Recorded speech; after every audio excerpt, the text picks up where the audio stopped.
സിനിമയെ സംബന്ധിച്ച് മാറ്റം വരേണ്ട സമയമായി നായികമാരെ ട്രീറ്റ് ചെയ്യുന്ന കാര്യത്തിൽ.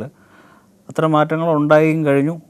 ഇപ്പോൾ എന്നും നായികമാർ സാരി ഉടുത്ത് മുല്ലപ്പൂ ചൂടി പൊട്ടുതൊട്ട് അങ്ങനെ വന്നോളണമെന്നില്ല. അപ്പോൾ അവർ വ്യത്യസ്തമായ ഇപ്പോൾ നമ്മൾ കാണുന്ന തരത്തിലുള്ള വേഷത്തിലൊക്കെ വരാം. അത്തരം ആറ്റിറ്റ്യൂഡ് ക്യാരി ചെയ്യുന്ന നമ്മൾ ഇന്നത്തെ ഈ പറഞ്ഞ ഒരു ജനറേഷൻ്റെ ആറ്റിറ്റ്യൂഡ് ക്യാരി ചെയ്യുന്ന സ്ത്രീകളുണ്ട്. അപ്പോൾ അത്തരം ക്യാരക്ടറൈസേഷൻസ് നമുക്ക് സിനിമയിൽ വരണം.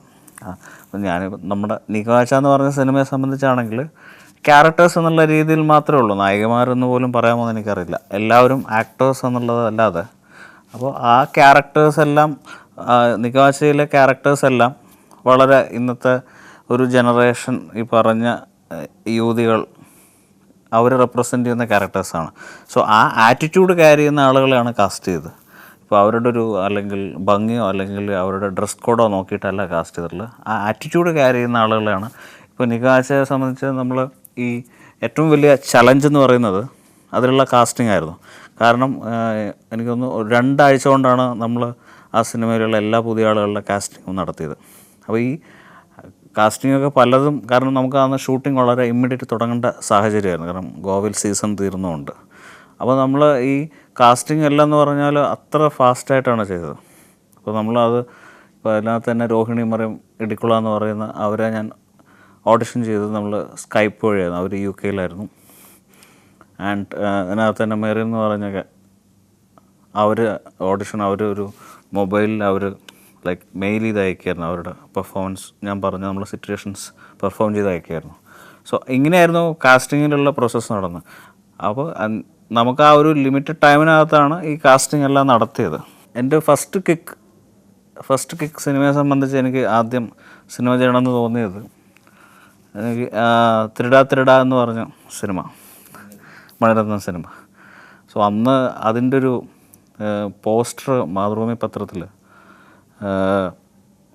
കാരണം നമ്മൾ ലൈക്ക് ഇങ്ങനെയും വിഷ്വൽസ് ഉണ്ടാവാം, ഇങ്ങനെയും മ്യൂസിക് ഉണ്ടാവാം, ഇങ്ങനെയും സൗണ്ട്സ് ഉണ്ടാവാം, ഇങ്ങനെയും ട്രീറ്റ് ചെയ്യാം. മറ്റേത് അതിനു മുമ്പ് വളരെ മൊണോട്ടണസായി വളരെ ഒരേ രീതിയിൽ വന്നുകൊണ്ടിരുന്ന ഒരു ഇതെല്ലാം മാറിയിട്ട് വളരെ ഡൈനാമിക് ആയിട്ടുള്ള വിഷ്വൽസും നമ്മുടെ ചിന്തയ്ക്ക് അപ്പുറത്തുള്ള.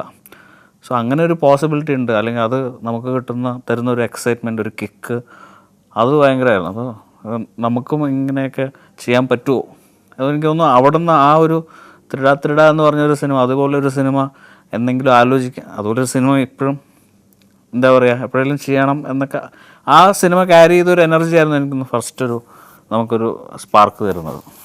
ഞാൻ ശ്യാമപ്രസാദ് സാറിൻ്റെ കൂടെ ആദ്യമായിട്ട് വർക്ക് ചെയ്യുന്നത് ഉള്ളൊരുക്കം എന്ന് പറയുന്ന ഷോർട്ട് ഫിലിമിലായിരുന്നു.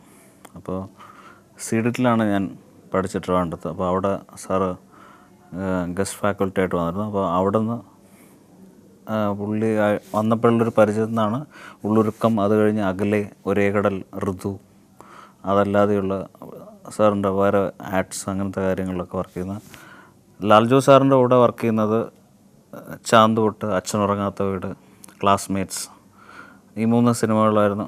അപ്പോൾ ഈ 2 ഡയറക്ടേഴ്സ് എന്ന് പറഞ്ഞാൽ അവരവരുടേതായ രീതിയിൽ ഭയങ്കരമായിട്ട് എക്സൽ ചെയ്യുന്ന ഡയറക്ടേഴ്സാണ്.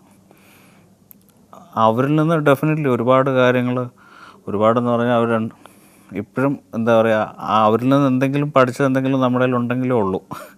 അതിനിപ്പോൾ ചെയ്യാൻ പോകുന്ന സിനിമകളിൽ അവരിൽ നിന്നുള്ള ഏതെങ്കിലും അംശങ്ങളൊക്കെ പഠിച്ചിട്ടുണ്ടെങ്കിൽ കാണിക്കാൻ പറ്റട്ടെ എന്ന് ആഗ്രഹിക്കുന്നു. അടുത്ത സിനിമ ശ്രീ ആൻഡ്രോ ജോസഫ് പ്രൊഡ്യൂസ് ചെയ്ത് ജയസൂര്യ നായകനായി അഭിനയിക്കുന്നൊരു സിനിമയാണ്.